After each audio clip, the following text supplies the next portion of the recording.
Pediatra Belísio Neto, seja bem-vindo aqui ao nosso Panorama 95. Doutor Belísio, bom dia. Bom dia, Marcos. Bom dia a todos os ouvintes, internautas. Uma satisfação imensa, mais uma vez, participar aqui do Check-up no rádio, com temas voltados ao envelhecimento. Aproveitar que a gente está aí às vésperas do Carnaval aqui de Caicó, né? Qual a importância do idoso ele se inserir também na diversão, no lazer, no Carnaval? Faz bem à saúde? Sem dúvida, Marcos, é inclusivo, né? É socialmente benéfico, é saudável. A gente que prega muito essa questão da interação, a gente agora está no caminho inverso, teve o isolamento social, que talvez tenha sido o pior das sequelas da Covid, e agora a gente prega o contrário. O idoso ele tem que se socializar, ele tem que voltar a participar dos grupos, ele tem que voltar a participar dos tratamentos, aqueles que abandonaram tratamentos de hemodiálise, de tratamento para câncer, investigação, acompanhamento de doenças crônicas. Eles têm que voltarem, a frequentar atividades em grupo, têm que voltarem a visitar parentes, voltarem a visitar amigos. Então, a socialização é um dos pilares do envelhecimento saudável, do envelhecimento bem sucedido. E o Carnaval é uma festa, uma comemoração que assim, a gente tem em mente sempre para jovem, né? Com muita energia, com muito som, com muita zoada, com muita diversão, muita bebida. Mas os idosos eles precisam também serem inseridos. Isso parte também não só de esperar políticas, blocos, e não só de esperar eventos relacionados aos idosos, mas eles podem sim, de iniciativa própria, buscarem se socializar, se inserir, que a palavra certa foi essa que você falou, não só indo para a festa, mas cuidando daquele filho que veio para a festa, cuidando daquele neto, fazendo a comida, tentando ver a passagem dos blocos. Alguns são mais restritos, nunca gostaram de carnaval, então eles podem se inserir naquela questão que eles sempre gostaram de fazer um retiro espiritual, de fazer alguma coisa religiosa, assistir os blocos na TV, ouvir a Rádio Rural, né, a transmissão do carnaval. Mas é fundamental que eles tenham inserção, tenham inclusão.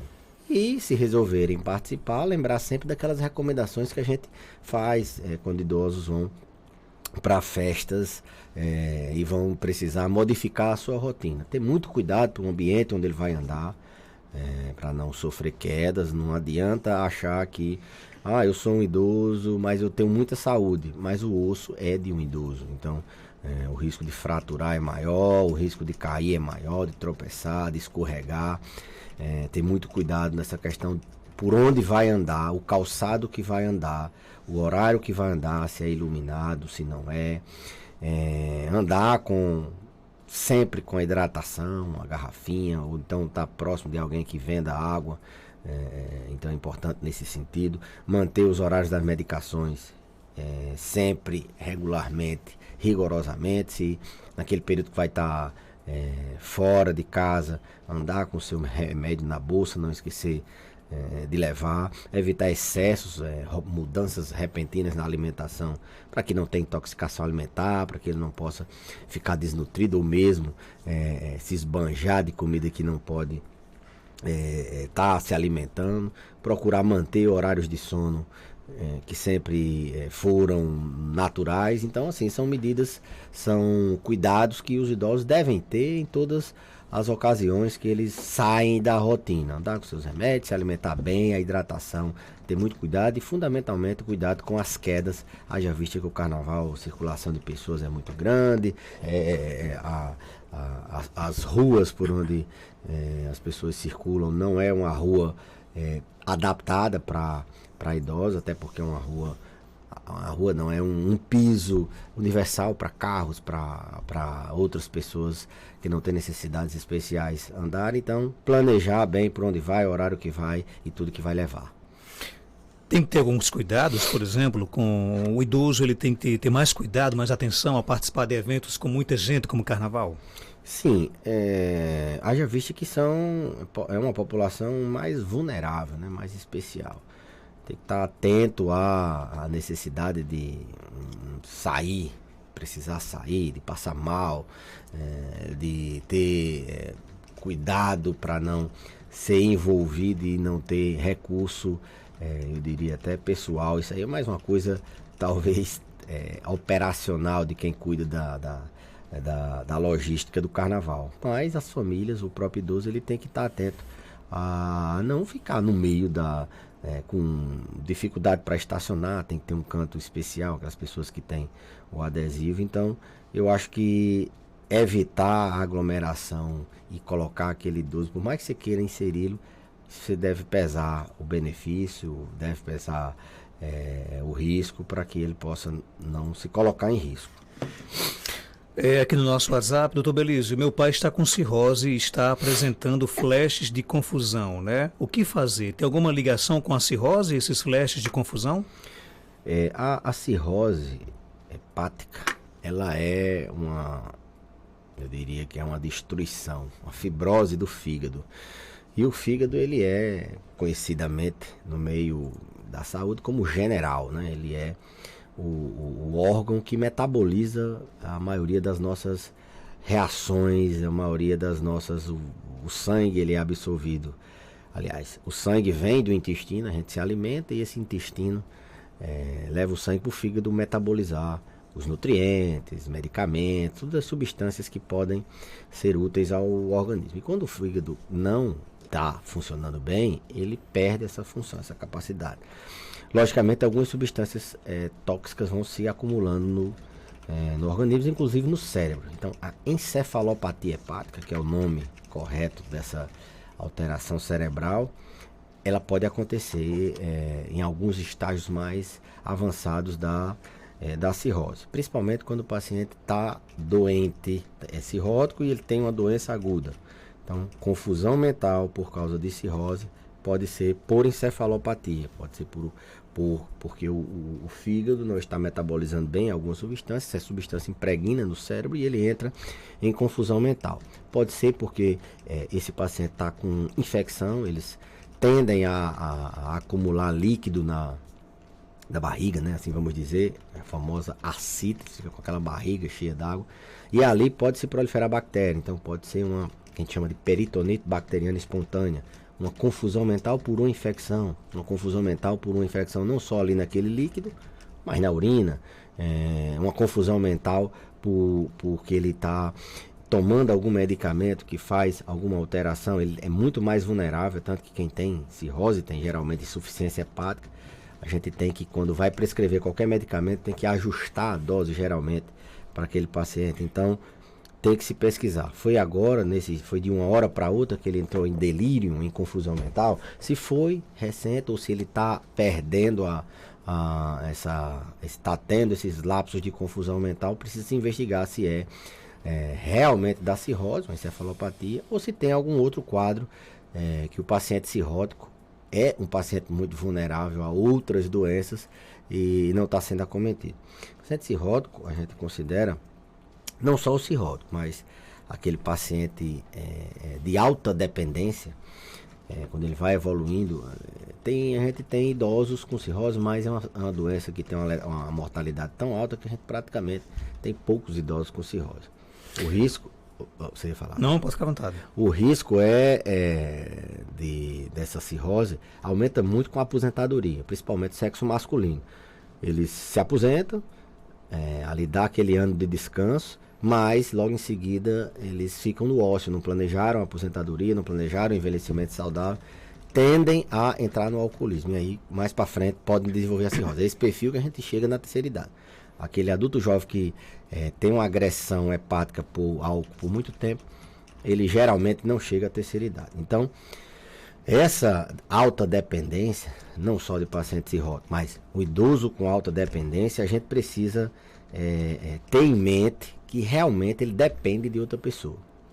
Ele não consegue andar bem, ele tem atrofia muscular, ele tem rigidez articular.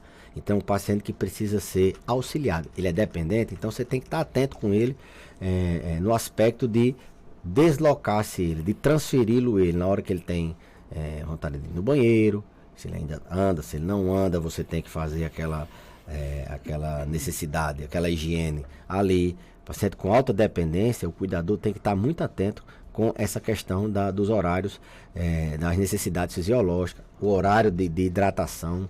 Paciente com demência avançada, ele não tem sede, você tem que proativamente dar água, dar suco, muitas vezes alimentar.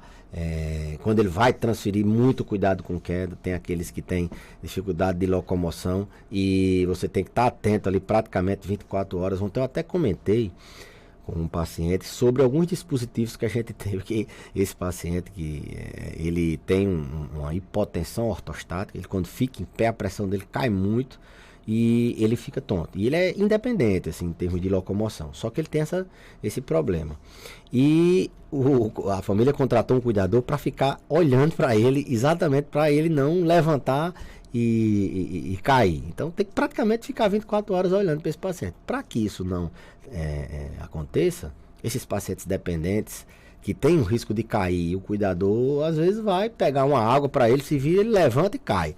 Então tem alguns dispositivos que ele é uma espécie de um sensor que ele alarma quando o paciente se levanta. E aí o cuidador fica mais atento, fica mais tranquilo. Então, idoso dependente, a gente pegou o exemplo de um paciente com cirrose, que ele evolui no final com uma alta carga de dependência. Você tem que estar atento à hora de dar a alimentação, medicamento, a hora de dar água, a hora de fazer a higiene, ter muito cuidado com quedas, a hora de transferir ele para algum lugar, e ter cuidado também que esse idoso não pode ficar toda hora parado. Você tem que movimentar, nem que seja com ele parado, movimentar as pernas, movimentar os braços, fazer alongamento, dar uma caminhadazinha dentro de casa. Aqueles que ainda não estão no acima de mobilidade completa numa cama, mesmo assim você tem que movimentar ele.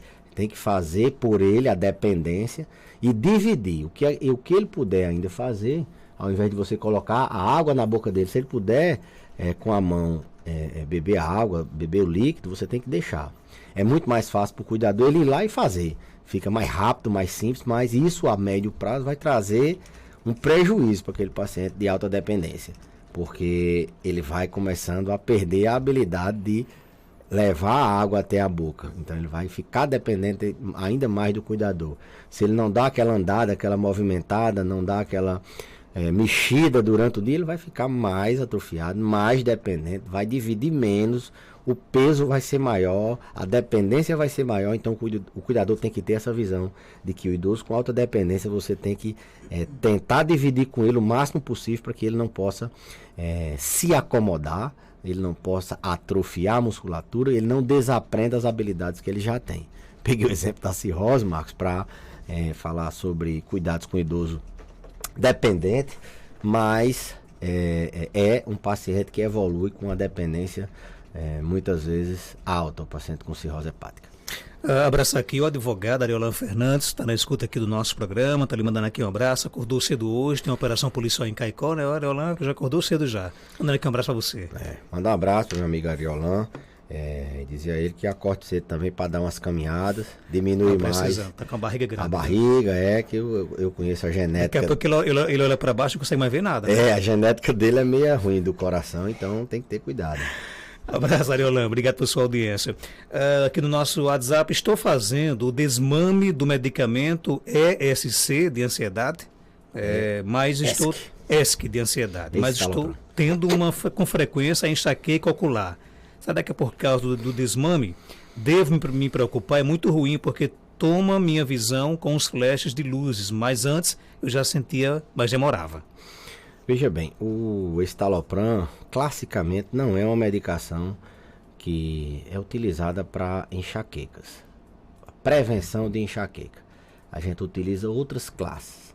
Quando essas outras classes não funcionam, talvez seja uma terceira linha. Existe uma primeira linha, uma segunda, uma terceira linha. Se esse paciente está usando o estalopram para este fim, o desmame aí sim, é muito comum que a gente chama de síndrome de descontinuação do medicamento. Não é um medicamento que você vai ter problemas de abstinência física, como por exemplo os benzodiazepínicos, aqueles medicamentos de receita azul que você toma, e se você parar, se toma muito tempo parar, você tem realmente Às vezes o paciente está até em alucinação, se treme no outro dia.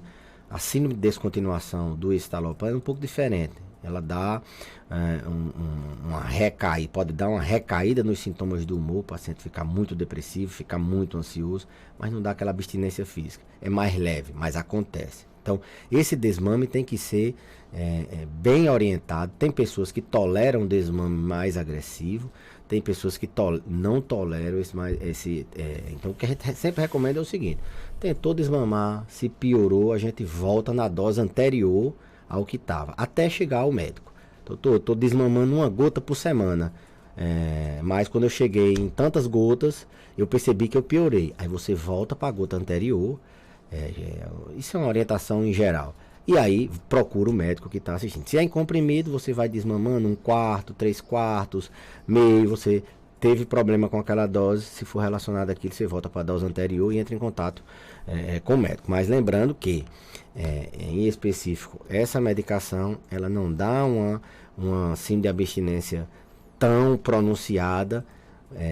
Ela dá uma síndrome de descontinuação que o paciente muitas vezes tem a recaída da doença que ele estava tratando. No fato de precipitar a crise de enxaqueca, qualquer alteração no sistema de neurotransmissores, serotonina, dopamina, noradrenalina, e qualquer alteração, diminuição, ele pode precipitar dor. E se é um paciente que tem a enxaqueca, o gatilho de dor dele, quando ele diminui a medicação, pode ter sido acionado e ela fica tendo as crises. Então, a orientação seria deixar na dose que está ou voltar à anterior e procurar o médico que assiste. Tem pergunta aqui no nosso WhatsApp. Vamos lá, bom dia. Bom dia, aqui é Maria de Jesus do bairro Solidário. Meu irmão é um idoso, ele tem 67 anos, está fazendo quimioterapia, que ele está com câncer no colo do intestino, no colo do reto. E ele é muito teimoso, insiste em tomar sol depois da quimioterapia, quer pescar, ele já está com a bolsa de lado. Eu sou sincera a dizer ao senhor, já estou com muita vontade de dar uma pisa nele para ele ficar quieto, porque ele é muito teimoso. Não vai resolver nada.